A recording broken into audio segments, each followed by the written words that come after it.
এই আসিফ নজরুল সে ক্ষমতায় গিয়েছে, কিন্তু যারা এই গণহত্যা চালিয়েছে তাদের বিরুদ্ধে এখনো কোনো সুনির্দিষ্ট মামলা কোনো আদালতে হয় নাই। আমরা দেখেছি এই সরকারের উপদেষ্টা আদিলুর রহমান উনি একটি তালিকা করেছিলেন যারা যারা এখানে গণহত্যার শিকার হয়েছে, কিন্তু উনি সরকারে যাওয়ার পরেও এখনো এই গণহত্যার বিরুদ্ধে উনি কোনো স্পষ্ট কোনো কার্যক্রম আমরা তার দেখতে পাই নাই।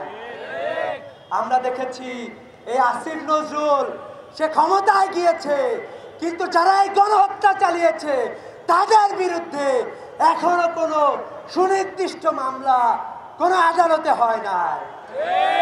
আমরা এই আসিফ নজরুলদেরকে যারা এই গণহত্যার সাথে জড়িত তাদেরকে আমরা দ্রুত বিচারের দাবি জানাচ্ছি।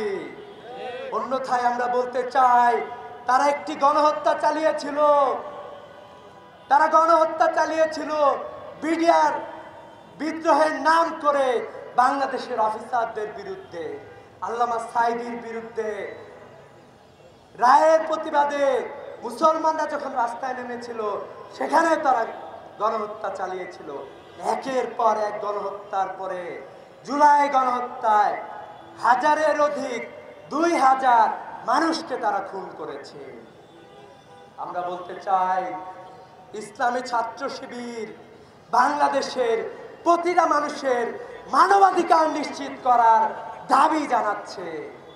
আমরা চাই প্রত্যেকটা গণহত্যার বিচার হবে। যারা গণহত্যা করেছে তারা যখন গণহত্যা করেছে তারা কোনো দল দেখে নাই, কোনো মানুষকে তারা দেখে নাই। তারা বিএনপি দেখে নাই, তারা জামাত দেখে নাই, তারা শিবির দেখে নাই, তারা ছাত্র দল দেখে নাই, তারা হেফাজত দেখে নাই, তারা সাধারণ মানুষ দেখে নাই। নির্বিচারে সকলের উপরে গণহত্যা চলেছে। আমরা প্রত্যেকটা গণহত্যার বিচার দাবি জানাচ্ছি।